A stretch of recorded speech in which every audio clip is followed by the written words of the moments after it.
Hello students, in this video we will be studying about sex-linked traits या sex-linked inheritance. Sex-linked traits means कि ऐसे characters या ऐसे traits जो sex chromosomes के थ्रू वन जनरेशन टू दूसरे generation में ट्रांसफ़र हो रहा है. I am repeating my words. Sex link inheritance या सेक्स लिंक ट्रेड्स क्या होते हैं? ऐसे कैरेक्टर या ऐसे ट्रेड्स जो एक जनरेशन से दूसरे जनरेशन में पास हो रहा है थ्रू सेक्स क्रोमोसोम्स. तो अगर हम इसकी बात करें तो इसमें एक्चुअली तुम लोग की बुक में दिया हुआ था, हालांकि बहुत ज़्यादा इंपॉर्टेंट नहीं था, लेकिन फिर भी मैं इसको कवर कर दे रही हूँ because it is given in your book. इसमें बताया गया है कि कैसे क्रोमोसोम्स जो है वो प्रोजेनीज में ट्रांसफ़र होते हैं. तो ये सपोज हमने मान लिया female and this is male, ठीक है. ऐसे ही तो होता है, फीमेल में XX, मेल में XY. अब इन दोनों के बीच में क्रॉस करवाएंगे तो how will the cross take place? सबसे पहले लॉ ऑफ सेग्रीगेशन अप्लाई करेगा. तो ये दोनों जो क्रोमोसोम्स पेयर के फॉर्म में थे सेपरेट होंगे. तो ये हो गया X, this one is X. अब ये दोनों थे वो सेपरेट हो जाएंगे, तो this one is X, this one is Y. Now what will happen? The progenies will have XX, XX, XY, XY. That means 50% of the chance is to be female and 50% of the chances are to male. अब वही चीज़ अगर हम इस type के किसी characters में देखें, suppose कोई ऐसे कैरेक्टर्स है जो रिसेसिव कैरेक्टर्स के थ्रू एक जनरेशन से ट्रांसफ़र हो रहा है, मतलब कि जो तभी एक्सप्रेस करेगा when both the chromosomes are having that particular traits. तो अगर हमने मान लिया C फॉर कैरेक्टर्स, तो क्योंकि ये रिसेसिव कंडीशन में ही एक्सप्रेस करेगा तो दोनों पे ही C होना चाहिए. अब मेल पे एक्सप्रेस करेगा, मेल पे एक्सप्रेस करने के लिए इस पे C होने की ज़रूरत है, क्योंकि Y क्रोमोसोम से तो हमें मतलब नहीं है, क्योंकि सेक्स लिंक्ड ट्रेट्स का मतलब ही होता है कि वो X क्रोमोसोम्स के थ्रू ट्रांसफ़र होना है. अब इन दोनों पे ही प्रेजेंट है. अब इनके बीच में अगर हम क्रॉस करवाएं तो किस टाइप से एक्सप्रेस होगा? तो again this is XC, XC, this is X, this is Y, so it will come XCX, XCX, XCY and XCY. तो यानी इसमें सारे के सारे जो कैरेक्टर्स हैं वो एक्चुअली इसमें मेल्स जो है mainly males they will have that particular characters but female will not have. हमें C सब में एक एक बार दिख रहा है, इसका मतलब ये नहीं कि सब में कैरेक्टर्स एक्सप्रेस करने लगेगा.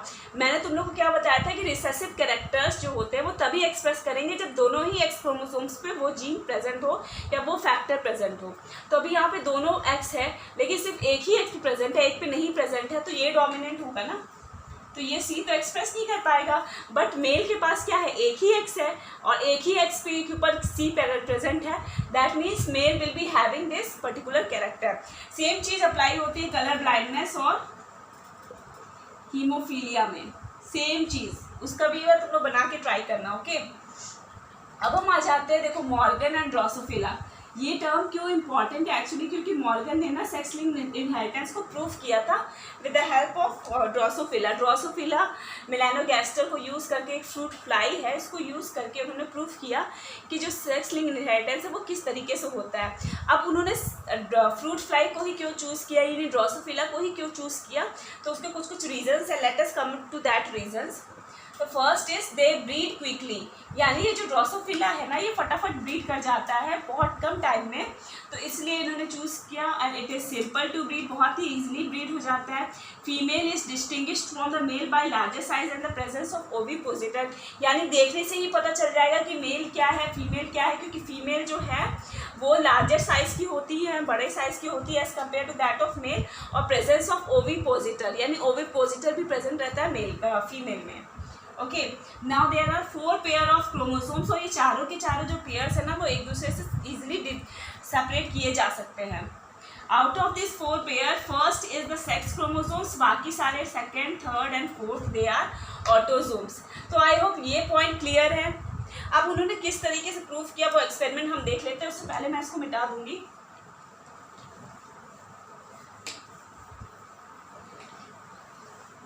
एक्चुअली व्हाट मॉर्गन फाउंड कि जो ड्रोसोफिला मेलानोगैस्टर्स में ना जो रेड आइज़ वाले ड्रोसोफिला हैं वो बहुत ही ज़्यादा डोमिनेंट थे as compare to white I.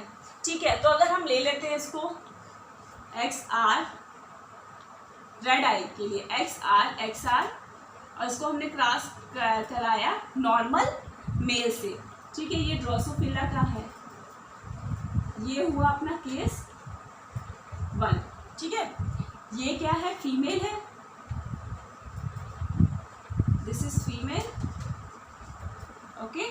and this is male. Red eye and this is white eye. इतनी बातें क्लियर है कि नहीं? जो रेड आई कैरेक्टर्स है वो डोमिनेंट है ड्रोसोफिला के केस में, वाई वाले कैरेक्टर्स जो है वो रिसेसिव है। अब फर्स्ट केस में इन्होंने क्या किया कि रेड आई वाली फीमेल को क्रॉस कराया वाइट आई वाले मेल के साथ, ठीक है। अब हम क्रॉस करते तो हम सबसे पहले देखते हैं F1 जनरेशन में क्या आने वाला है। इसको क्रॉस कर लेते हैं हम, XR XR XY XR X XR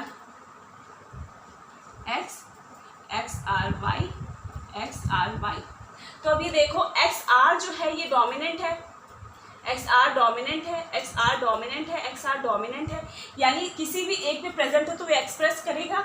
यानी F1 जनरेशन के सारे इंडिविजुअल्स, मेल की भी बात करें फीमेल की भी बात करें, सारे के सारे कैसे हैं? रेड आई हैं। ओके, अब क्या क्या इन्हीं दोनों के बीच में इंटरब्रीड करा दिया। F2 जनरेशन का आप देख लेते हैं, इन्हीं दोनों के बीच में यानी फीमेल क्या हुई XR X और मेल क्या हुए XR Y। अब इन दोनों के बीच में क्रॉस कराया XR X XR Y। अब देखते हैं क्या आता है, XR XR XR X XR Y XY।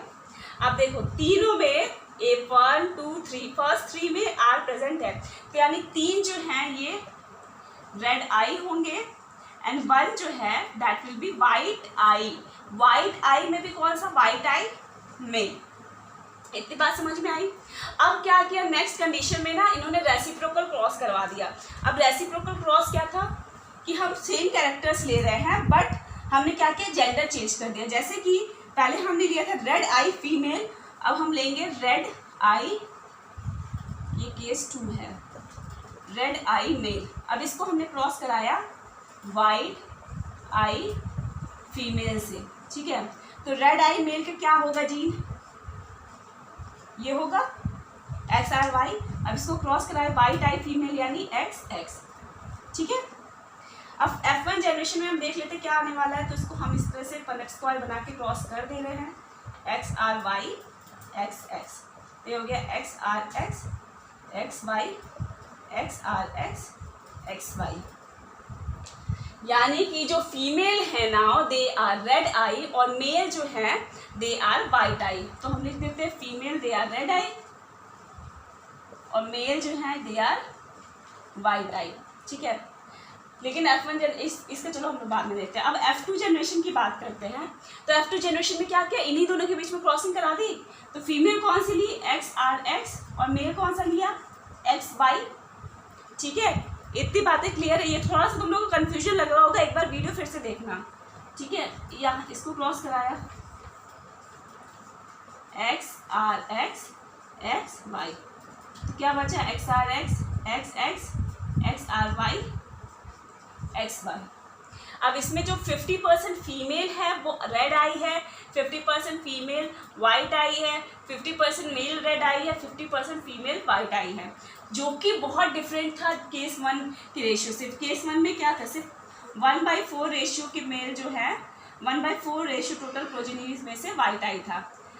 तो तुम लोगों ने देखा कि भाई जेंडर चेंज करने की वजह से ये जो बिहेवियर है, प्रोजेनीज का रेशियो है वो भी चेंज आया। इससे TH मॉर्गन ने क्लियर कर दिया कि ये जो कैरेक्टर्स है ना ये डिपेंड करता है whether it is present on the X chromosomes और Y क्रोमोसोम्स, दोनों मतलब सेक्स क्रोमोसोम्स पे ही निर्भर करते हैं। दैट इज़ वाई ये रेशियो में इतना डिफरेंस आ रहा है। ओके, तो स्टूडेंट्स आज के लिए बस इतना ही है।